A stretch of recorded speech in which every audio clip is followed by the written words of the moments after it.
Hello my dears and welcome to my channel. As always, I am very happy and grateful that you've chose to spend your time with me and supporting my channel.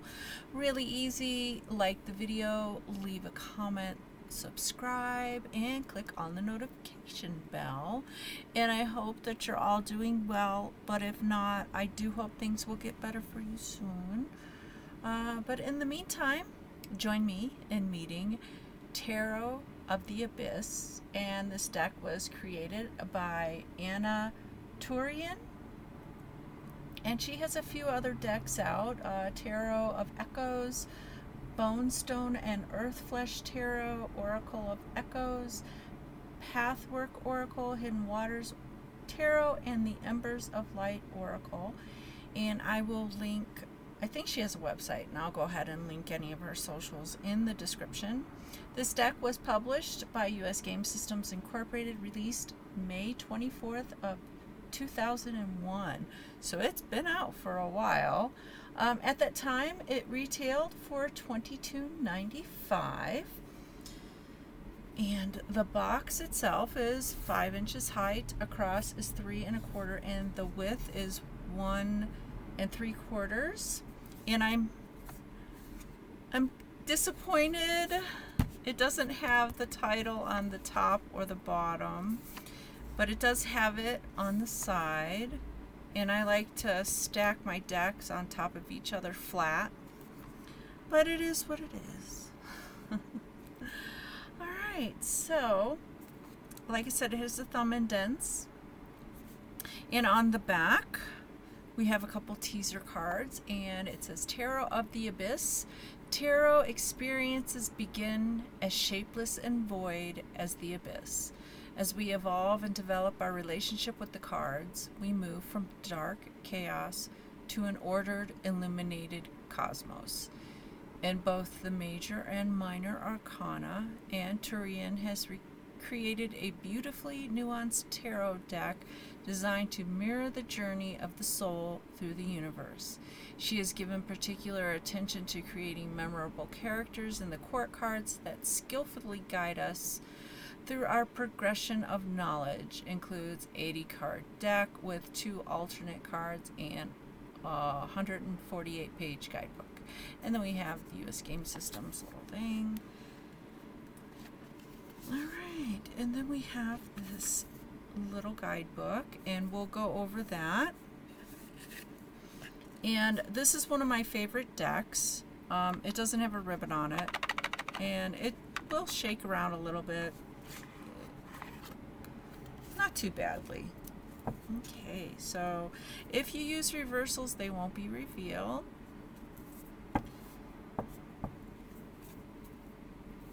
And in each of my tarot videos, I do a side-by-side comparison. And this is a black and white deck.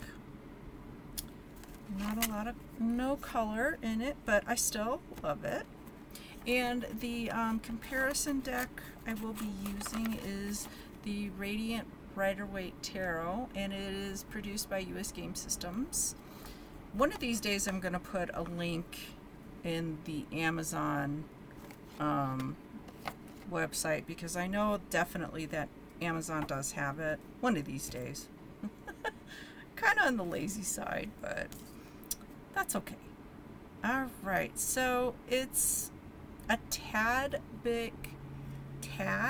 little tad bit bigger than the, let me do it this way. I don't know why I didn't do it that way. Okay. So this is your standard measurements of the tarot cards, and as you can see, it's a little bit taller, just a little wee bit taller. I'd say the cards are like 5 inches height. They kind of maybe a little bit smaller than 5 inches, but you kind of get the idea. All right, so there's a few changes in this deck that we'll go through. A couple of the majors have been changed on the title, and there are 2 extra cards There are 2 versions of the 3 of Swords and 2 versions of the 10 of Swords. For whatever the reason, they decided to do that.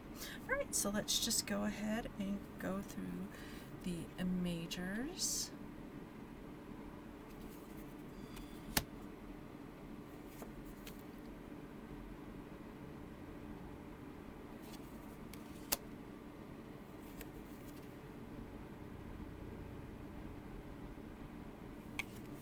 And as you can see, it does have the title and the number.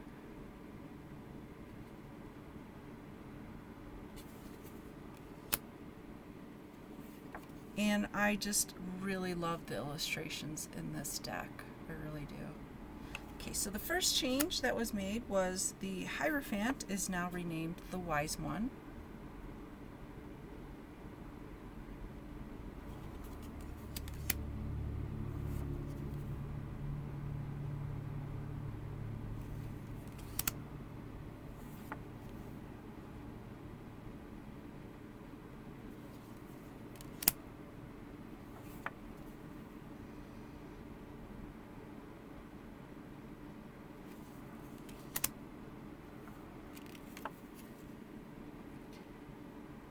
And I am kind of leaning towards this as being beginner. I could totally talk as a beginner's deck.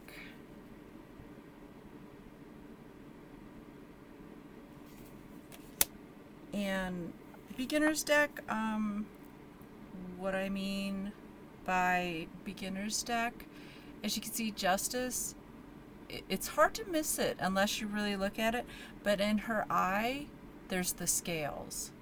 So it's like, when you look at it at first, it's like, okay, why is this Justice? But yeah, it's got the little scales in her eye. It's a little something.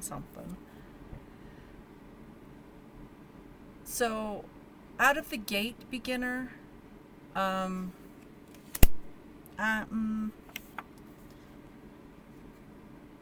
of leaning towards it, but yeah, I like this Death card. I really do. It's a comforting Death card. It really is.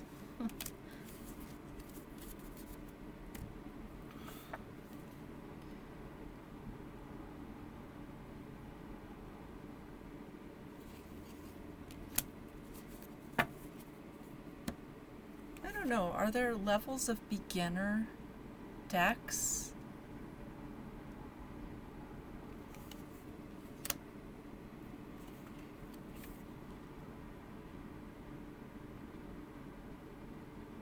And I like this tower because it's like you built the house on a bad foundation and now it's coming down.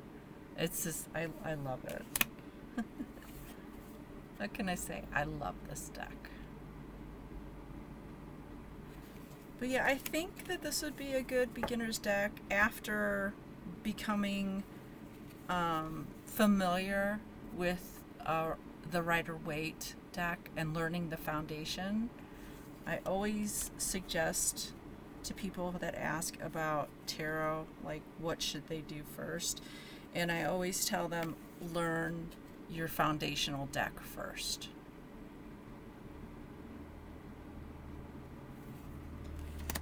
And the next change that they made was Judgment is renamed Awakening. And it is very, very true. You're shedding your former self. You're being reborn. And it does. It looks like you're being reborn in this illustration.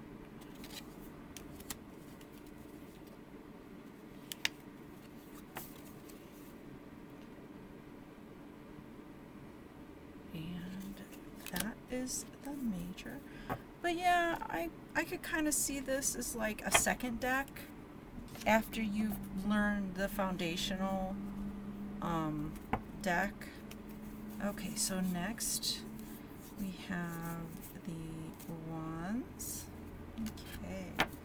And they've kept the titles not the titles, but the suit titles.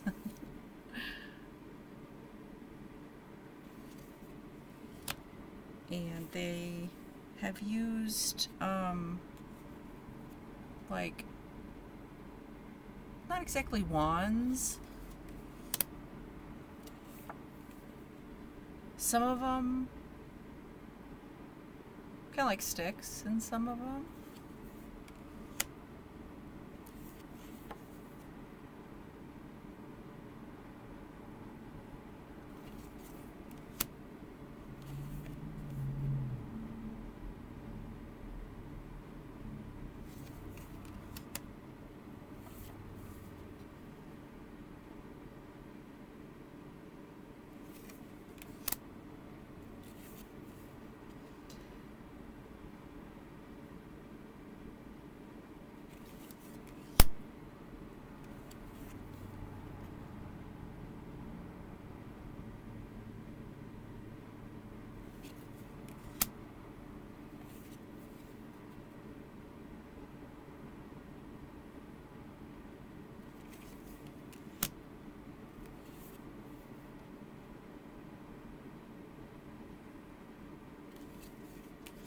and the court cards have stayed the same title.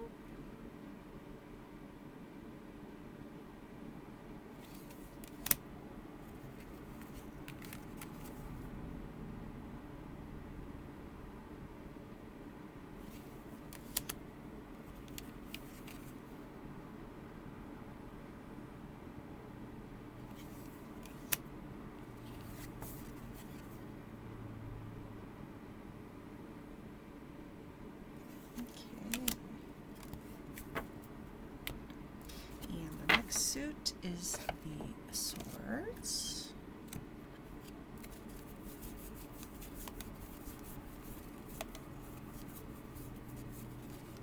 And I can show you the two versions of the 3 and 10.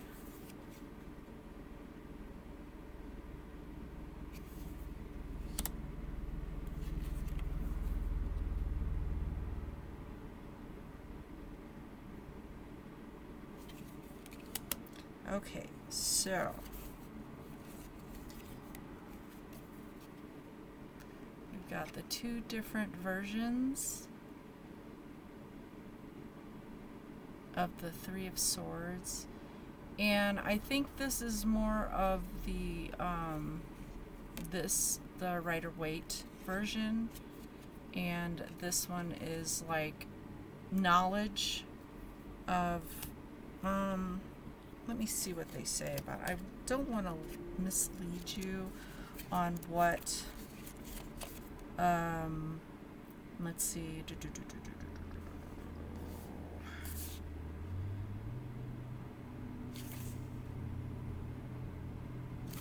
Yeah, it's it takes it from a different way.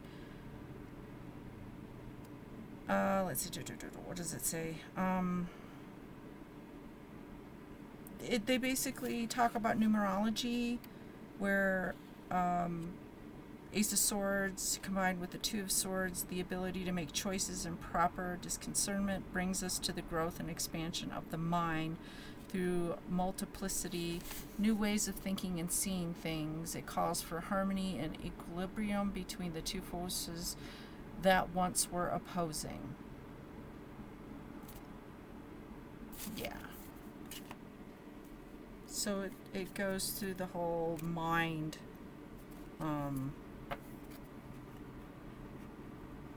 You're basically taking the Ace and the 2, and then you're going on with the 3 of Swords. It is a different interpretation, and you don't have to keep both cards if you don't want to when you do your readings.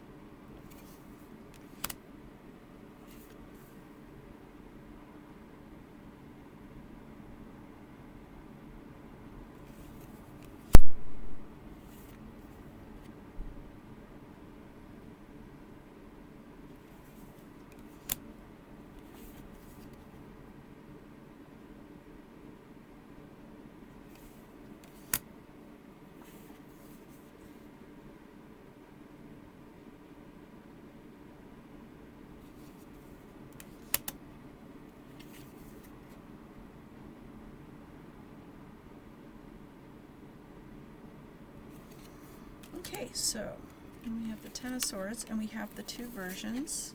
We have the alternate version, and then we have the traditional version. And this one also has to do with wisdom, where you're basically learning from mistakes, or I guess that's one way that you can interpret it. Let me see what it says, just to make sure that I'm telling you guys the right thing. Okay. So they also base it off of numerology, and it says it's associated with the Decad, and it represents the realization and completion of mental progression going full circle, and mastering the elements of sword, air, and mind, and learning from all that you've experienced. Yeah, so if you get the deck, you can see that a little bit better, unless I draw it in the end of the video. All right, I'm going to go on to the court cards.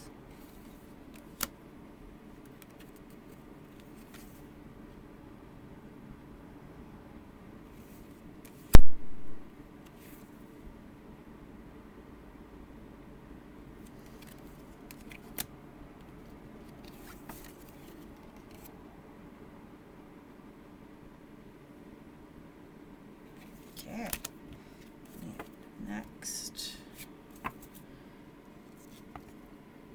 And I do believe that's all the changes that they made, if I'm not mistaken. So we go to the cups, and cups for the suit.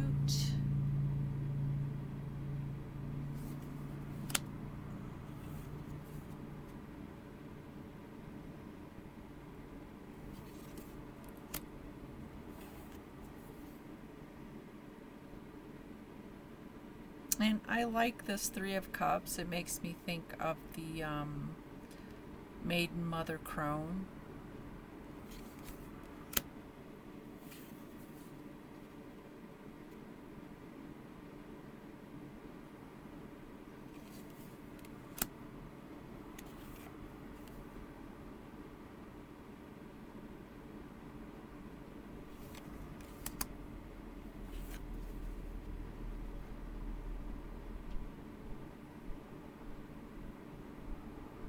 I do like the Six of Cups. It's like you're thinking about the past. Nostalgia. Sums it up pretty good. And this one, I love the Seven of Cups illustration, because it's like, yeah, just got your head in the clouds or distracted. You don't know, it's like you're given so many choices to think about and everything, so...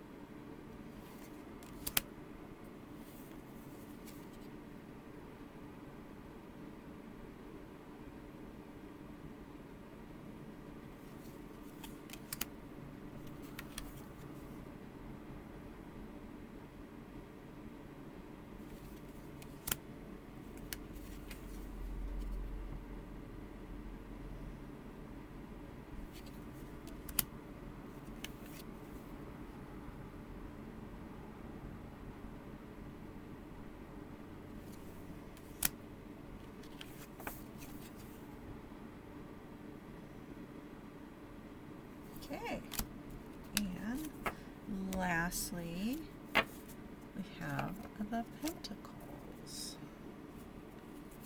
And I do believe, yeah, Pentacles pretty much to symbolize the suit.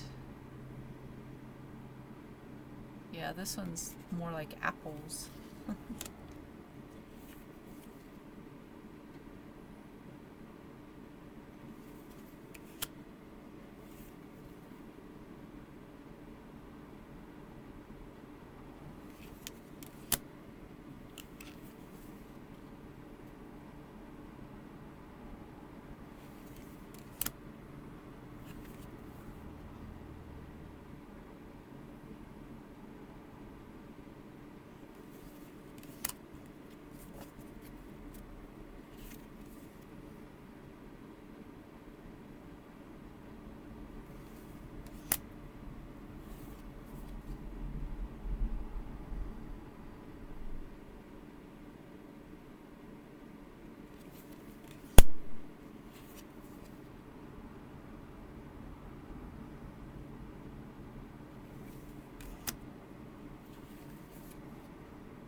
Okay, so that is the deck. Okay, so the cardstock is good. It's not going to crack. It's very flexy bendy. It's a little glossy, but not highly glossy, as you can see. A little tame glossy, I guess you could call it. Alright, so let's go ahead and look at this guidebook. And we have acknowledgments. We have introduction. Basically talks about how the deck came about.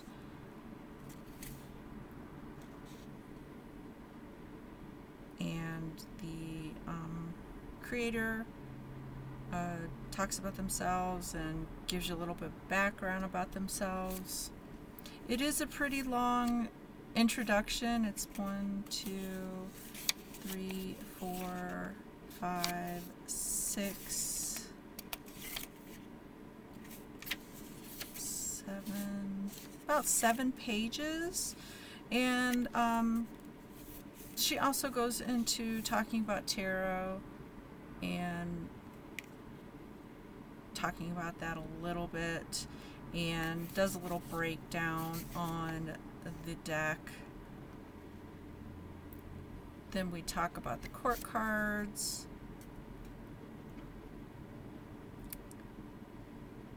Then we have the different suits and what they represent.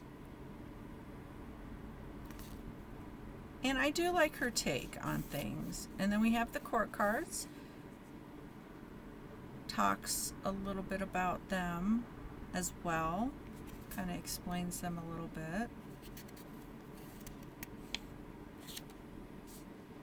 And goes into the elements.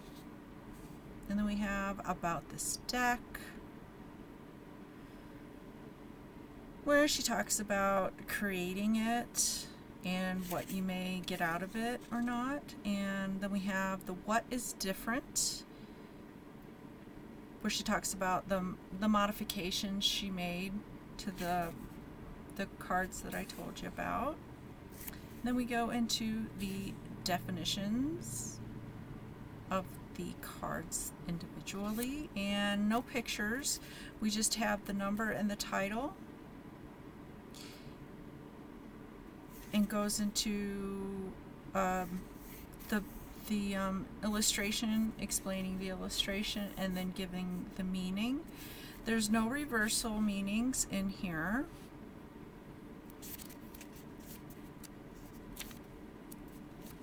And then we go into the minor, and we have the different suits, suit of swords, and just the title and the meaning and the illustration.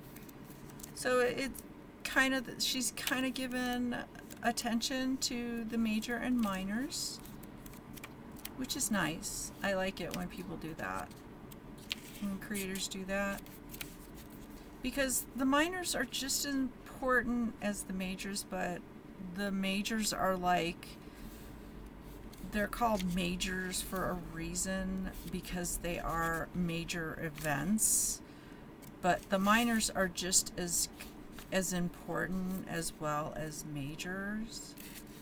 But I could see how people place more emphasis on the major cards than the minors, but I think they both deserve equal attention, is the best I could say.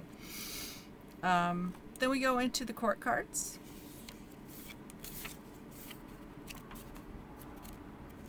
And those are in each suit.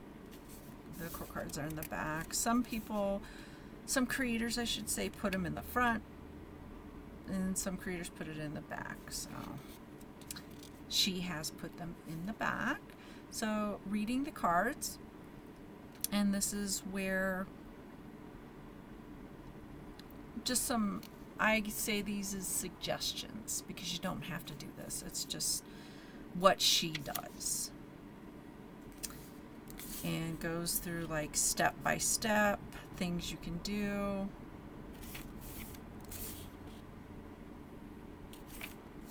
And then we have spreads, glorious spreads. We have a daily draw, 6 card spread, and the abyss spread, and gives you a diagram. Kind of hard to see because it's not really, yeah, the A card doesn't show, but that's okay. And then we have a little blurb about Anna and her socials. Yeah. Okay. So let's go ahead and shuffling. Like I say in all my videos, there's no right or wrong way to shuffle. You can do the right shuffle. It's all in what you can do physically, your hands. If you have small hands, you're going to struggle. Okay, so you could do the rifle shuffle. Since these are a little tad bit longer, they might be a little bit difficult to do the rifle shuffle. You can do the overhand shuffle, which is, I do a combination when I shuffle. I do the rifle and then I do the overhand. Okay, side, I wouldn't recommend it. It's a pain in the butt trying to do a side shuffle because these are not wide enough. Side shuffles are perfect for the oracle cards because they're wider and you can get a really good shuffle in with that. Okay, so you can cut the cards. You can do a fan. This one's pretty good for a fan because it is a little bit, I don't want to say slippery, but it slides pretty good. Alright, so let's go ahead and see which card wants to pounce out and say hello and give us a message.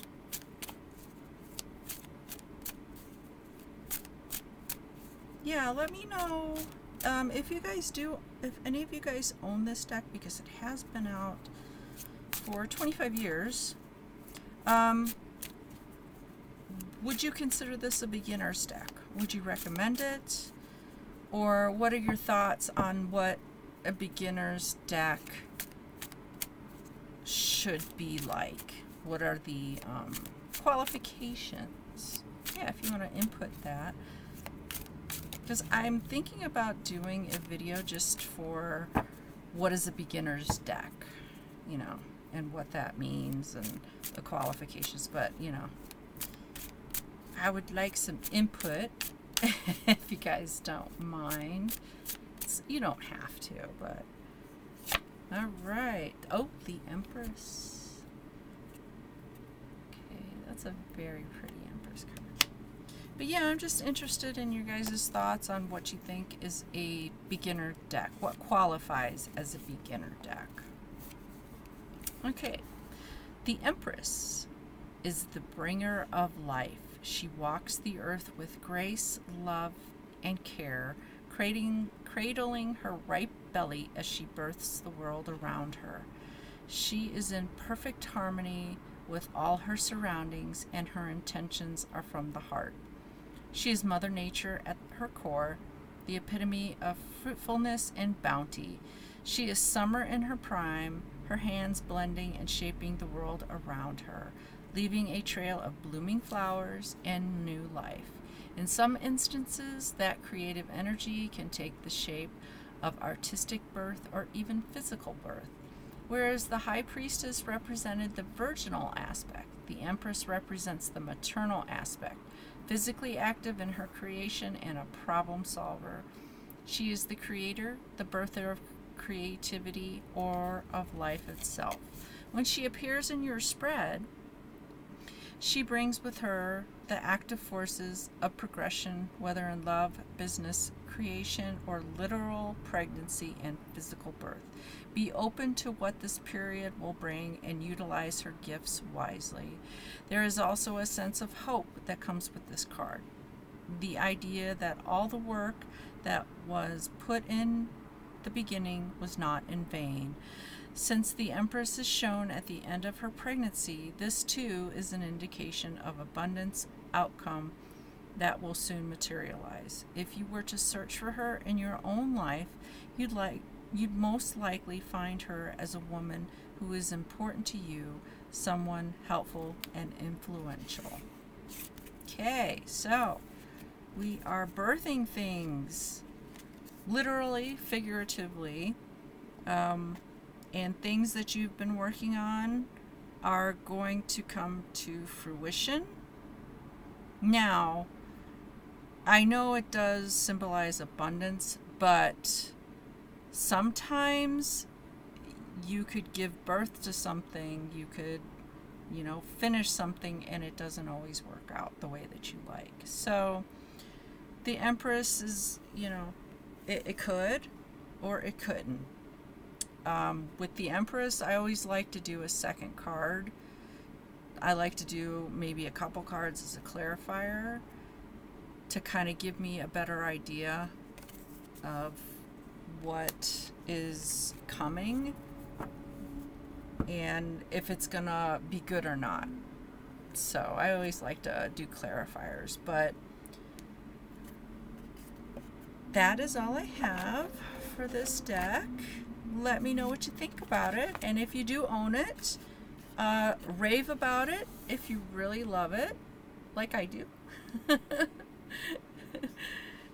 If it's not for you, you can also make that comment, and also let me know if after you watched the video, added it to your wish list or you went and bought it. I'm always interested to know if I'm making an impact with my videos. It's always nice to get a little feedback.